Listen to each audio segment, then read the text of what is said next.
bersama Bu Naila. Kali ini Bu Naila tidak sendiri loh. Bu Naila ditemenin sama adik yang cantik dan yang ganteng. Siapa ya?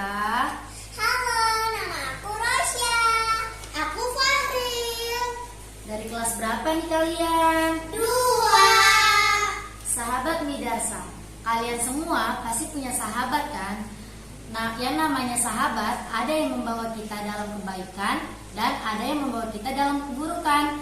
Contoh sahabat yang membawa kita dalam kebaikan yaitu selalu diingatkan dalam beribadah, dalam bersedekah, dan saling tolong menolong. Kalian berdua bersahabat tidak nih? Sahabat dong. Benar. Benar. Kami juga punya cerita loh. Cerita tentang apa?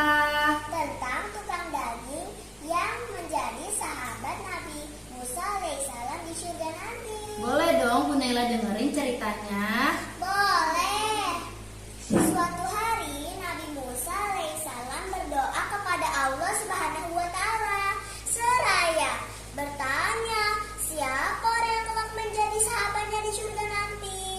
Doa Nabi Musa, ya Allah, tunjukkanlah kepadaku siapa sahabat karibku kelak di surga nanti. Allah menjawab doanya Nabi Musa, teman-teman. Allah berfirman, wahai Nabi Musa, pergilah ke negeri ini, ke pasar ini. Di sana ada seorang tukang daging. Temulah dia dan itulah orang yang akan menjadi sahabatmu kelak di surga.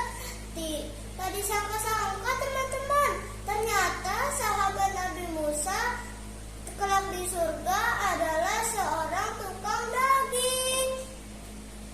Atas petunjuk Allah Subhanahu wa taala, Nabi Musa alaihissalam pergi ke pasar tersebut. Nabi Musa alaihissalam melihat seorang tukang potong daging. Nabi Musa alaihissalam mengamati apa yang dilakukan oleh tukang daging tersebut. Nabi Musa alaihissalam melihat ia mengambil sepotong daging dan dimasukkan ke sebuah keranjang lalu pulang. Nabi Musa mendatangi orang tersebut dan ingin menginap di rumahnya.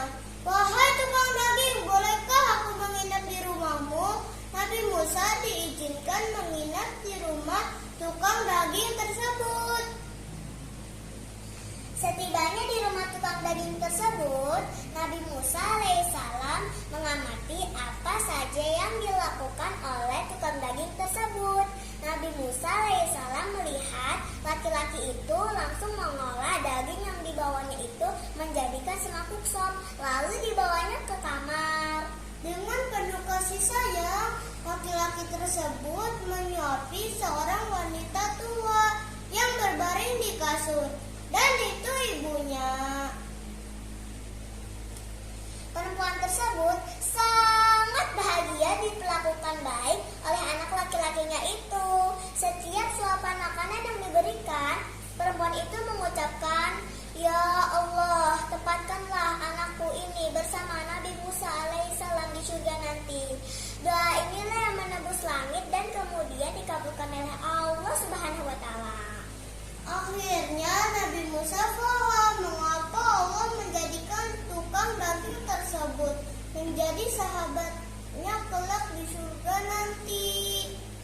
Masya Allah, bagus sekali ceritanya. Bu Naila mau tanya nih, kira-kira dari cerita tersebut ada gak sih hikmah yang dapat kita ambil? Ada, Bu. Apa tuh kalau boleh tahu? Dari kisah ini kita dapat ambil pelajaran bahwa kalau ingin mendapat derajat yang tinggi di sisi Allah Subhanahu wa taala, maka kita harus berbakti kepada orang tua kita. Seperti cerita tukang daging yang kami ceritakan tadi. Terima kasih ya Fahril dan Rosya sudah mengisi podcast hari ini. Semoga isi tersebut bermanfaat buat kalian semua. Amin. Sahabat Midarsa, Bu Naila pamit undur diri. Sampai bertemu di podcast selanjutnya. Wassalamualaikum warahmatullahi wabarakatuh. Waalaikumsalam.